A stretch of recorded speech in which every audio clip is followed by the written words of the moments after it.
How powerful is Cox Fiber?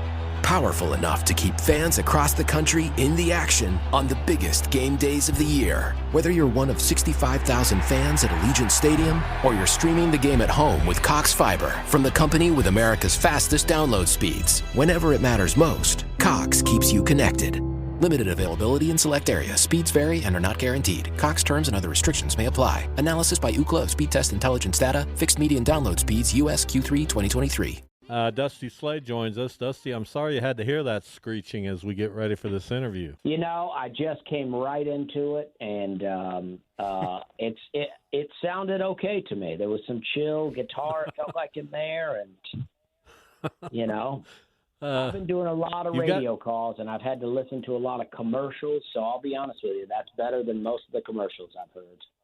There you go. Well, I'm happy to hear that. Dusty Slay, our guest, comedian with a brand new Netflix special called Working Man. My wife and I watched it the other night. We loved it.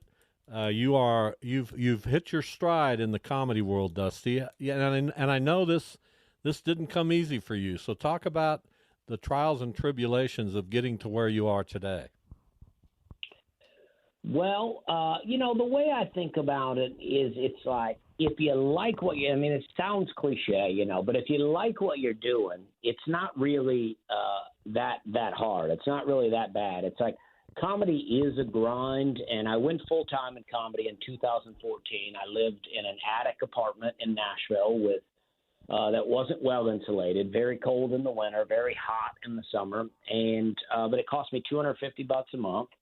And then I would drive all over the country for, you know, practically no money. I've driven out to Wichita many times for very little money. And but I needed the stage time, and stage time was worth more than money.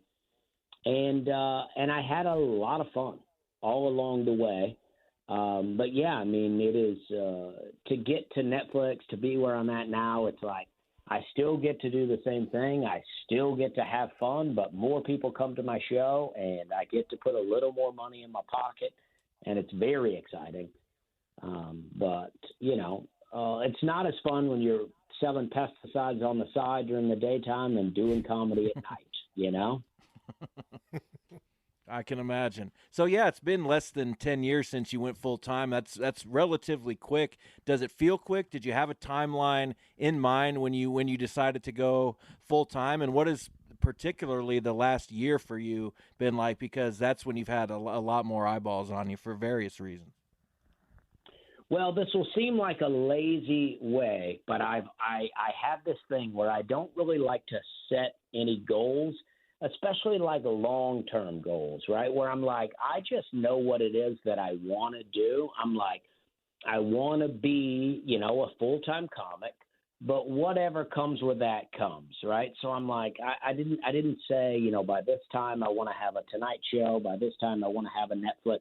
I just want to learn this craft of comedy, put myself out there as much as I can, and, you know, kind of let the chips fall. And that's what's happened in a way. It's like I knew that I wanted to be better at comedy all the time. And so it hasn't felt like that it's taken 10 years. And you're right. It is relatively quick. I mean, I started comedy in 2008, but 2014 is when I finally was able to make a living doing it. And that was my goal. Obviously, I wanted to make more money than that because now I have 2 kids. I would not be able to live off what I was making before.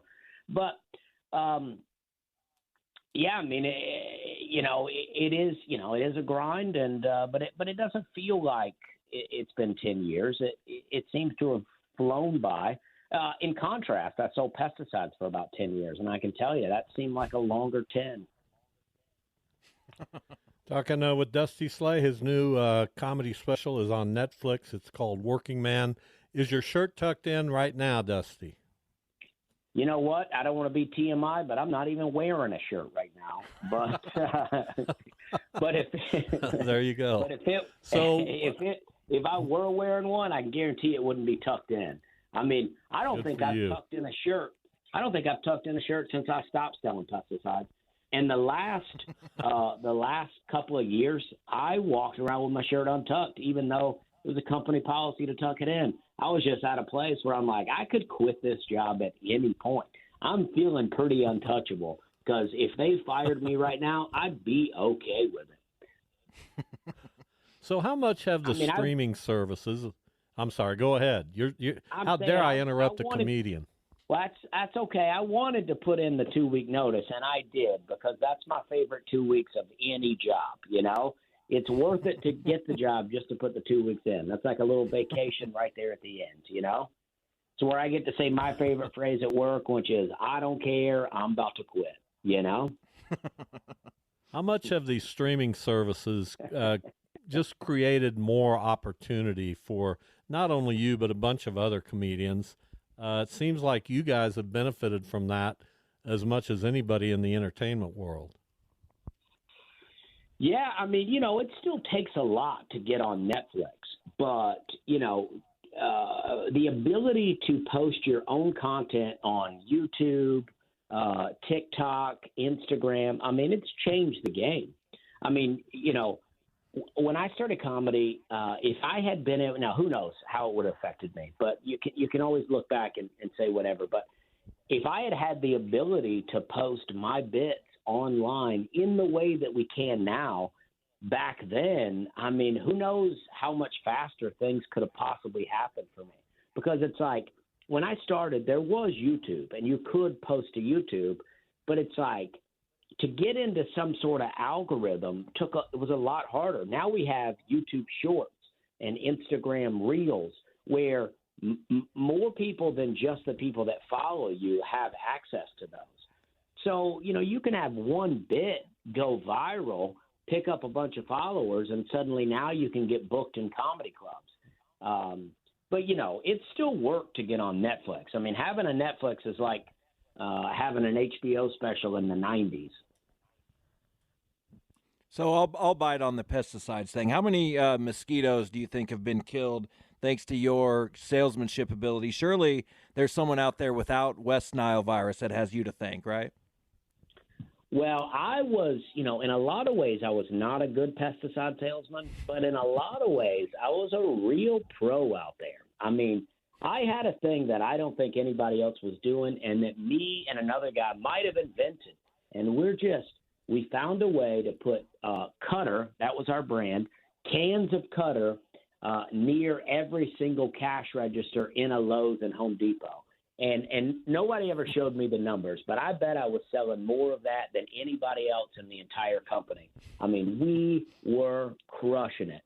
And you know what? I probably saved many lives from West Nile virus and malaria.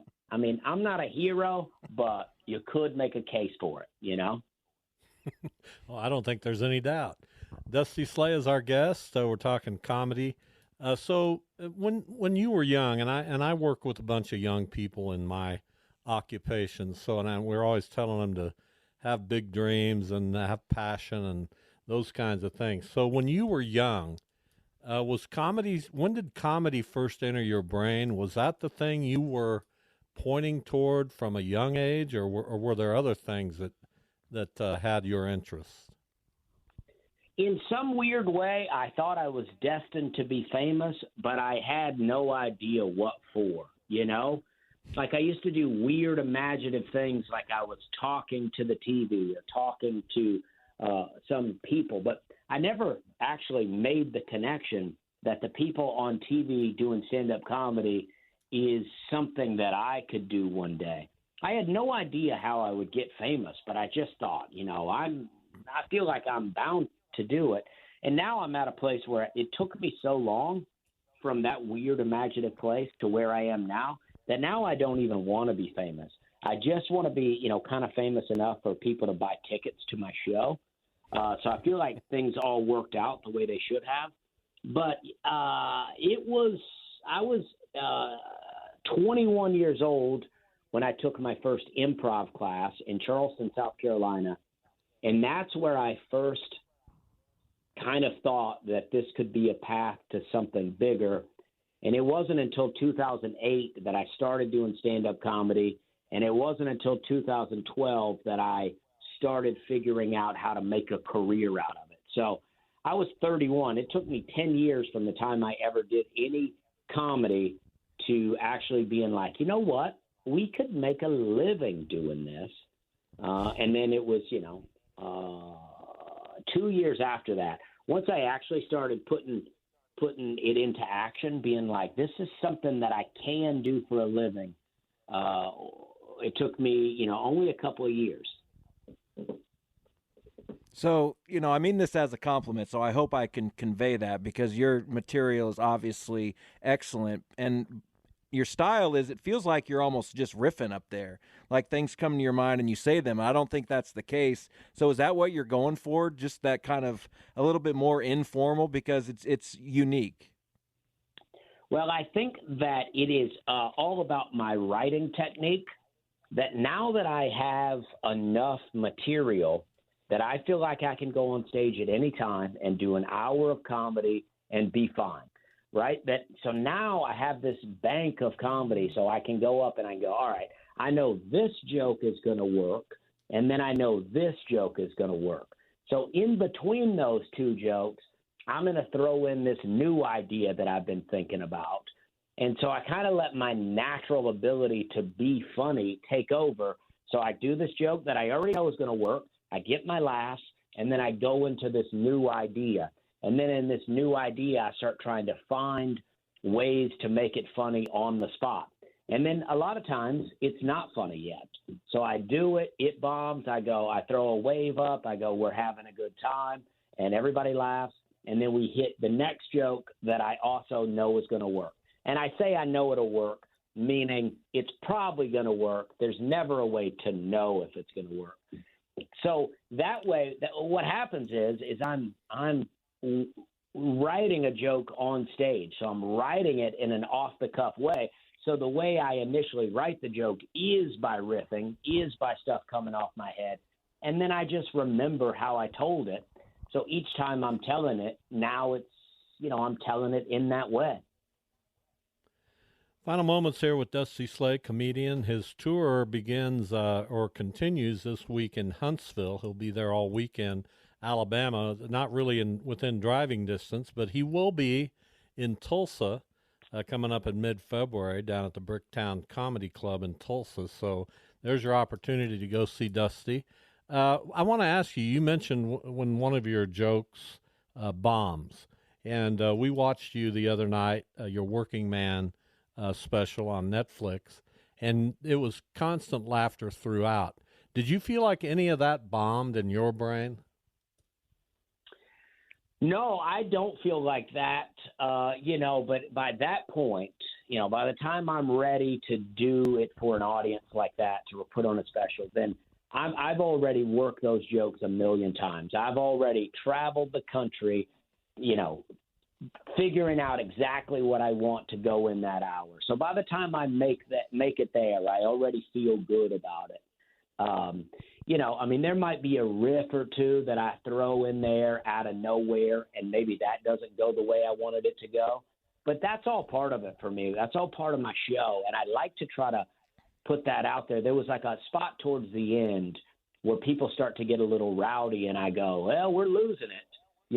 I could have easily cut that out of there and not had that, but I'm like, to me, that's a real show kind of moment, where towards the end of the show, people are a little too boozed up. They've been quiet. I mean, the show is, it ended up being about 67 minutes. So they've been quiet for an hour, and they're starting to get itchy. They're like ready to say something. So that's like a real moment. And I'm like, I don't want to cut that out, because I want people to see that sort of stuff. In one of my albums, somebody drops a beer bottle on the floor and you hear the clanging. And it's like, I left it in because I want those real show moments. So I don't even know what the question was at this point. I get so into talking that I don't even know what you asked. I forgot it too. Yeah. I completely forget. So Dusty, real quick, Hey, I love your we are having a good time.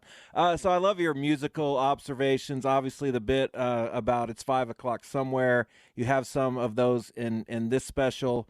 I particularly like, because I've been saying the same thing about Call Me the Fireman for a long time. Have you thought about or chosen one of your next songs to kind of pan?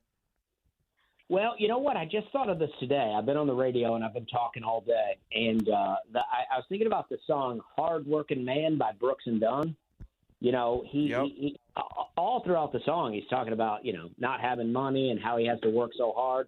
But then at one point he's like, "Come Friday night, I like to party hard," you know, and then he's like, "I like to spend my whole paycheck on some weekend beauty." And I'm like, well, there's your problem right there. You just identified the problem. Maybe don't spend your money. Maybe don't spend your whole paycheck at the bar, and you might not have to work so hard. So that joke's not fleshed out yet, but I think that will be my next song that I take on. I love it. Dusty, we can't express our appreciation. We know you have a lot of obligations with media. Thank you so much, and congratulations on your skyrocketing career. Well, I appreciate you, and thanks for having me on here, and I hope to come back to Wichita soon. I've been there a bunch of times, and I love coming there. You got great barbecue, and I always love doing comedy there. Well, we hope to see you soon as well. Thanks, Dusty. Thank you. How powerful is Cox Internet? Powerful enough to keep fans across the country in the action on the biggest game days of the year. Whether you're one of 65,000 fans at Allegiant Stadium or you're streaming the game at home with America's fastest download speeds powered by fiber. Whenever it matters most, Cox keeps you connected. Cox Internet is connected to the premises via coaxial connection. Speeds vary and are not guaranteed. Cox terms and other restrictions may apply. Analysis by Ookla of Speed Test Intelligence data. Fixed median download speeds. US Q3 2023.